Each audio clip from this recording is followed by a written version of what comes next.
Pihak keluarga Kepala Cabang Pembantu Bank BUMN yang jadi korban penculikan dan dugaan pembunuhan mendatangi Rumah Sakit Polri Kramat Jati untuk menunggu proses autopsi pada Kamis 21 Agustus. Istri korban tidak mampu menahan tangisnya saat melihat jenazah sang suami diturunkan dari mobil ambulans. Adapun sebelumnya, aksi penculikan terhadap korban bernama Ilham Pradita ini terekam dalam kamera CCTV. Jurnalis Tribun Jakarta Bima Putra akan melaporkan informasi lengkapnya untuk Anda.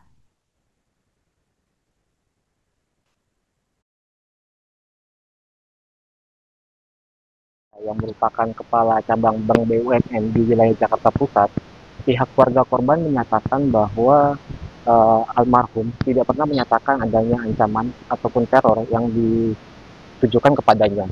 Menurut adik ipar dari korban, Intania, bahwa mengatakan bahwa semasa hidupnya almarhum merupakan sosok yang baik dan tidak memiliki musuh, baik itu di lingkungan pertemanan, rekan kerja maupun dengan kliennya terkait pekerjaan.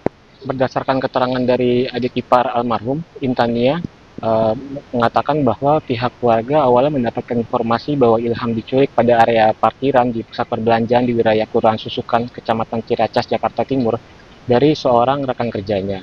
Saat mendapatkan informasi tersebut, pihak keluarga kemudian bergegas melaporkan kasus ke Sentra Pelayanan Kepolisian Terpadu atau SPKT Polres Metro Jakarta Timur hingga akhirnya mendapatkan rekaman CCTV yang menjadi bukti bahwa Ilham diculik oleh sekelompok pria tidak dikenal. Saat kejadian, Ilham sedang melakukan meeting ataupun rapat bersama seorang kliennya pada pusat perbelanjaan di wilayah Kelurahan Susukan, Kecamatan Ciracas, Jakarta Timur, tepatnya pada Rabu 20 Agustus 2025 sore hari. Saat kejadian, Ilham bersama seorang pimpinan pada bank tempatnya bekerja, mereka menemui seorang klien pada pusat perbelanjaan tersebut.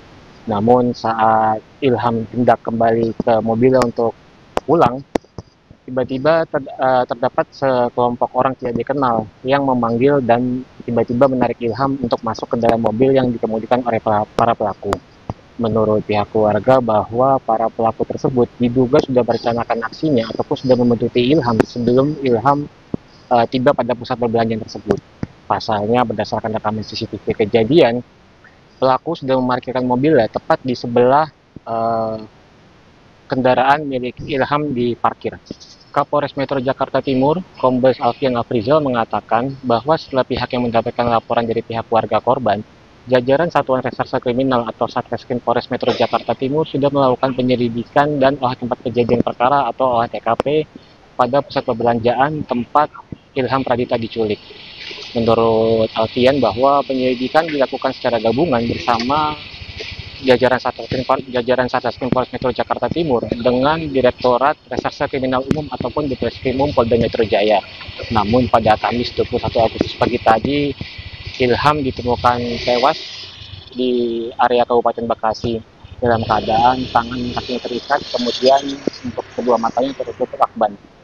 Untuk saat ini kasusnya sendiri sudah dilimpahkan dari tingkat Satreskrim Polres Metro Jakarta Timur ke Ditreskrimum Polda Metro Jaya. Sehingga untuk penyelidikan lebih lanjut dan penetapan tersangka nantinya akan ditangani oleh jajaran Ditreskrimum Polda Metro Jaya.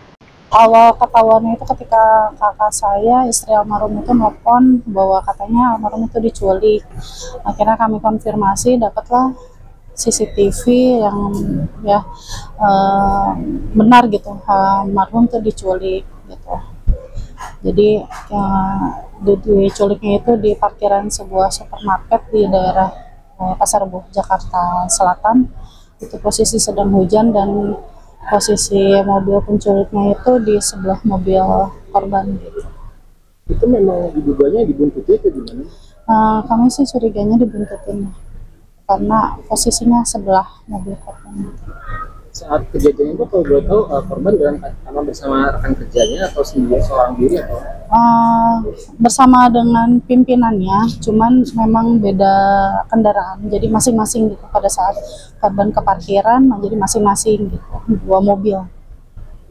Mbak, setahu keluarga korban ini punya musuh nggak dalam waktu dekat ini? Nggak ada sih mas, jadi memang semua banyak yang bilang itu beliau itu orang baik, gitu, orang yang sangat baik. Jadi selama ini kita nggak pernah dengar beliau punya musuh atau punya pembantu.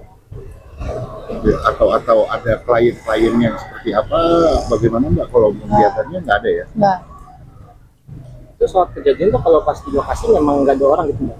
Sepi kalau lihat dari buktinya tuh nggak, ini sepi. Udah izin siapa? Gitu. Ke Humas. Oh ya, tadi dari izin kemudian sebelumnya ini pamitnya harus korban kemudian. Nggak ada sih karena posisi Humas, dalam Mbak, kerja. Humas, Mbak. Posisinya kerja. Itu kalau korban ini memang benar kepala cabang dari Cempaka Putih benar? Ya, betul. Sudah lama kalau boleh tahu? Sudah lama. Nah, itu awalnya dapat kabar duka gimana? Karena Kabar duka dihubungi pihak kepolisian seperti apa? enggak, kita dari keluarga aja. Keluarga. Harapannya Mbak, dengan adanya kasus ini gimana? Ya, harapannya pelakunya segera semua ditangkap, dihukum seberat-beratnya dengan yang setimpal. Tadi dari pihak keluarga sempat ngobrol sama pihak kepolisian. Pihak keluarga sudah ngobrol dengan pihak kepolisian, jadi kami semua sudah serahkan ke Polda Metro Jaya. Ada informasi kayak barang hilang, handphone, dompet atau apapun?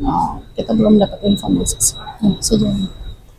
Rencananya korban ini akan dimakamkan di mana? Dimakamkan di Bogor, korban dimakamkan di Bogor di samping makam ayah dan ibu. Bogor kalau boleh tahu di mana? Di Bogornya di daerah mana saya juga kurang tahu kan di Bogor. Yang penting di Bogor ya Mbak ya? Iya. Download Tribun X sekarang, menghadirkan lokal menjadi Indonesia.